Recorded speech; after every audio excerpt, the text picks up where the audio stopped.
La Devinière tient une place véritablement à part dans la vie de Rabelais.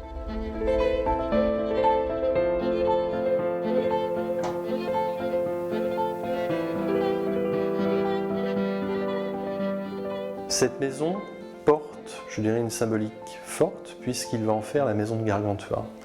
C'est la maison dans laquelle il fait naître son géant le plus célèbre. C'est la maison qui sera celle de Grand Gousier. C'est la maison qui va être le cœur du roman Gargantua. La Devinière, c'est en fait la maison d'enfance de François Rabelais. Est-il lui aussi né dans cette chambre, comme ses frères et sœurs, ou dans un champ sur la route de Chinon, comme son géant Gargantua? L'histoire reste floue. Mais Rabelais passe bien sa jeunesse ici et quitte le pays vers 1510 pour accomplir son périple des connaissances.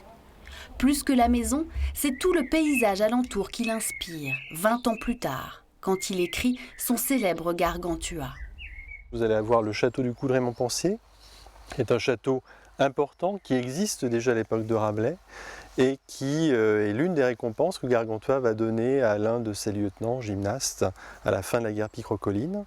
Vous avez un peu plus loin l'abbaye de Seuilly, l'abbaye de Frère Jean des Entomeurs, qui est le moine batailleur et le binôme de Gargantua pour la reconquête de son royaume. Et puis vous avez également la vigne qui est un lieu symbolique dans le roman, puisque c'est de là que part la bagarre entre les Foissiers de Lernay et les bergers de Grand Gousier. De cette bagarre naîtra la fameuse guerre picrocolline. La Devinière nous en apprend donc un peu plus sur ce François Rabelais trop souvent dépeint comme un moine ripailleur.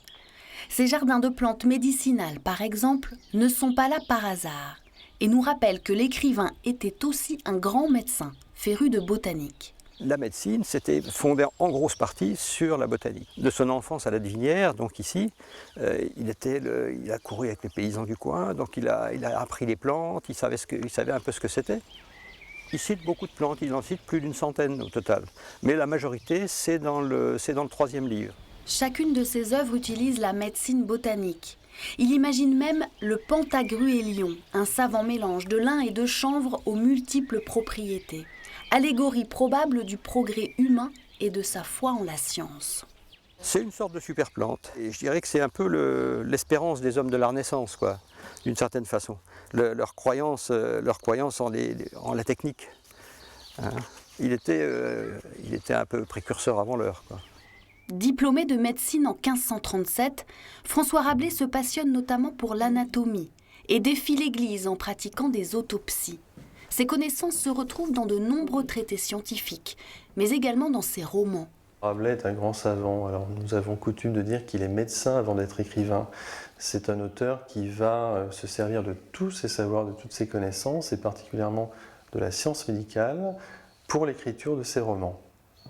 Il va dédier ses ouvrages, que ce soit le Pantagruel en 1532 ou le Gargantua en 1534, à ces vérolés et goutteux très précieux, c'est-à-dire à ces malades dont il a la charge à Lyon. Et derrière cette intention, derrière ces chroniques, il pose la gélothérapie, donc la thérapie par le rire. Il s'agit de rire pour chasser la mélancolie qui est proche de la mort et pour obtenir la guérison. Et je dirais que Rabelais réussit grandement puisque ses chroniques sont savoureuses et essentiellement truculentes et à rire. Rire et boire pour être en bonne santé. La Devinière s'approprie largement la philosophie rabelaisienne. Elle a même fait planter l'année dernière sa propre vigne.